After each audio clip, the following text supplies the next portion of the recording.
Assalamualaikum warahmatullahi wabarakatuh. Salam Om Swastiastu, Namo Buddhaya, salam kebajikan. Halo semuanya, selamat datang di video ini ya. Pada kesempatan kali ini saya akan membahas tentang hukum pembangunan desa dan hasil studi kasus yang telah saya peroleh terkait dengan produk hukum yang berlaku di desa saya, yakni di Desa Pulu. Nah, menurut saya, di desa saya ini memiliki peraturan atau produk hukum yang cukup menarik loh. Karena apa? Karena bertujuan untuk menjaga ketertiban dan moralitas dalam masyarakat. Nah, sebelum membahas lebih lanjut terkait dengan studi kasus yang telah saya peroleh, saya ingin membahas mengenai hukum pembangunan desa terlebih dahulu ya. Nah, mari kita masuk ke hukum pembangunan desa. Secara umum, hukum pembangunan desa adalah seperangkat aturan atau kebijakan yang mengatur tentang pengelolaan dan pelaksanaan pembangunan di wilayah desa.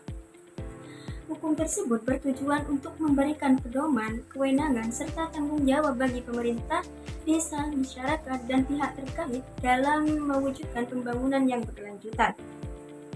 Nah, dasar hukum pembangunan desa di Indonesia ini secara umum tercantum dalam Undang-Undang Nomor 6 Tahun 2014 tentang Desa. Ada beberapa poin penting terkait aturan yang diatur dalam Undang-Undang Desa, antara lain yang pertama adalah kewenangan desa, di mana desa memiliki kewenangan untuk mengatur dan mengurus kepentingan masyarakatnya berdasarkan hak asal-usul dan kewenangan lokal berskala desa. Yang kedua, poin pentingnya adalah dana desa, di mana desa itu berhak atas alokasi dana desa yang digunakan untuk pembangunan dan pemberdayaan masyarakat. Yang ketiga adalah perencanaan pembangunan desa, yang dilakukan melalui musyawarah desa atau yang disebut BUMDes dengan melibatkan berbagai pihak untuk menghasilkan rencana pembangunan jangka menengah desa atau yang disebut RPJM desa dan rencana kerja pemerintah desa yang disebut dengan RKP desa. Dan poin yang terakhir yang keempat adalah produk hukum desa, di mana desa dapat menerbitkan peraturan desa atau perdes untuk mengatur pelaksanaan pembangunan dan kehidupan di masyarakat. Nah, selanjutnya teman-teman, saya ingin membahas terkait produk hukum itu sendiri yang terdapat di desa saya.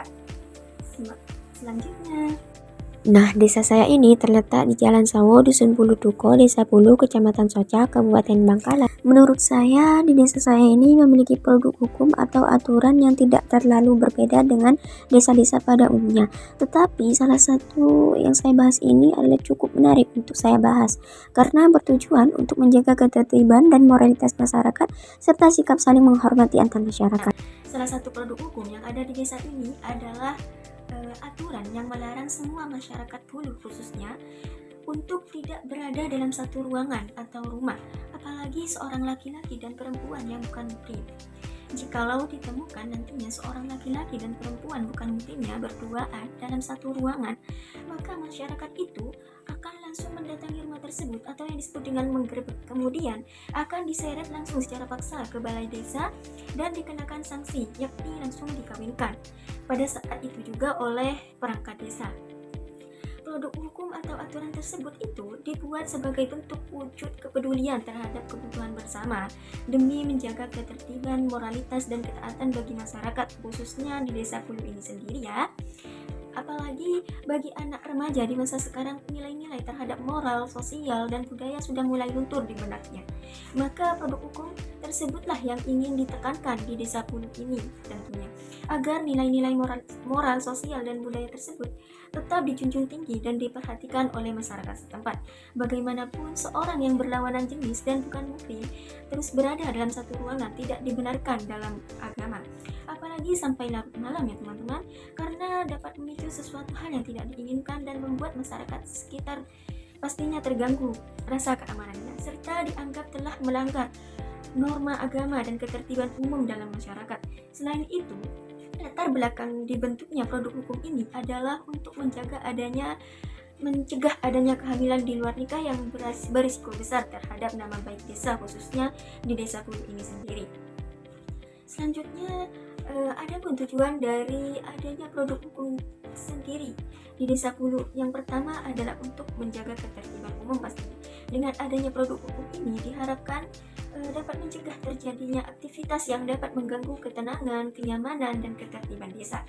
Yang kedua adalah melindungi nilai-nilai moral, sosial, dan budaya dengan tujuan tetap berpegang teguh terhadap ajaran agama yang melarang hubungan antara laki-laki dan perempuan yang bukan muhrim tentunya ya teman. Yang terakhir yang ingin saya bahas adalah mengenai implementasi terkait produk hukum di desa saya. Terkait implementasinya, yang pertama adalah dengan pengawasan dan pemantauan. Pengawasan atau pemantauan ini biasanya dilakukan oleh warga masyarakat sendiri, serta yang paling penting adalah dilakukan oleh perangkat desa tentunya, untuk memastikan bahwa peraturan ini telah dipatuhi atau tidak. Serta juga biasanya melalui patroli malam diperlukan untuk memantau aktivitas di desa. Yang kedua, implementasinya adalah dengan sanksi yang tegas bagi siapapun yang melanggar peraturan tersebut, yaitu dengan kalau yang hasil studi kasus saya dengan digerebek langsung, kemudian langsung dikawinkan pada saat itu juga oleh semua perangkat desa. Dan sanksi tersebut diharapkan dapat memiliki atau memberikan efek jerah terhadap oknum-oknum tersebut dan meminimalisir terjadinya permasalahan tersebut. Nah, gambar tersebut adalah salah satu contoh dari produk hukum yang ada di desa saya yang pernah terjadi. Sekian video saya, mohon maaf apabila ada kekurangan kata-kata ataupun bahasa yang kurang berkenan. Sekian dari saya, wassalamualaikum warahmatullahi wabarakatuh.